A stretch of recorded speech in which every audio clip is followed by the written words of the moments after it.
राध्या, मैं जब तुम्हारे पास आ रहा हूं तुम दूर क्यों जा रही हो? तभी राध्या कांपती आवाज में कहती है, पहले तो आप हमेशा हमसे दूर भागते थे, लेकिन अब अचानक हमारे पास क्यों आना चाहते हैं? तभी कमरे में तेज हवा चलने लगती है और दरवाजा अपने आप बंद हो जाता है और एक डरावनी आवाज गूंजती है। तुमने हमें पानी पिलाकर मारा था ना राध्या?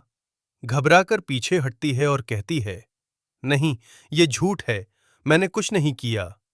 तभी आईने में एक साया दिखाई देता है और आवाज फिर आती है, अब हमारी आत्मा को तभी मुक्ति मिलेगी जब हम तुम्हारा खून पिएंगे। राधा चीखते हुए बाहर भागने की कोशिश करती है, लेकिन दरवाजा नहीं खुलता। तभी अचानक लाइट चली जाती है और पूरा घर अंधेरे में डूब जाता है। राधा मोबाइल की फ्लैशलाइट ऑन करती है और धीरे धीरे आगे बढ़ती है। तभी उसके पीछे कदमों की आवाज आने लगती है। वो मुड़कर देखती है, लेकिन कोई नहीं होता। अचानक उसके कंधे पर किसी का हाथ पड़ता है और वो जोर से चिल्लाती है। तभी सामने वही आत्मा प्रकट होती है जिसकी आंखें गुस्से से लाल होती हैं और वो धीरे धीरे राध्या की ओर बढ़ती है। राध्या रोते हुए कहती है, मुझे माफ कर दो, मुझसे गलती हो गई। लेकिन आत्मा कहती है, अब बहुत देर हो चुकी है।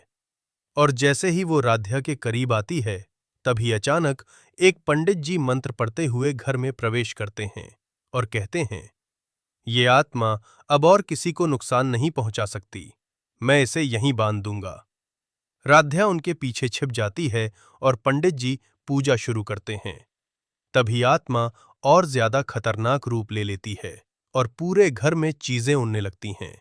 लेकिन पंडित जी अपने मंत्रों से उसे कमजोर कर देते हैं और आखिरकार आत्मा चीखते हुए गायब हो जाती है।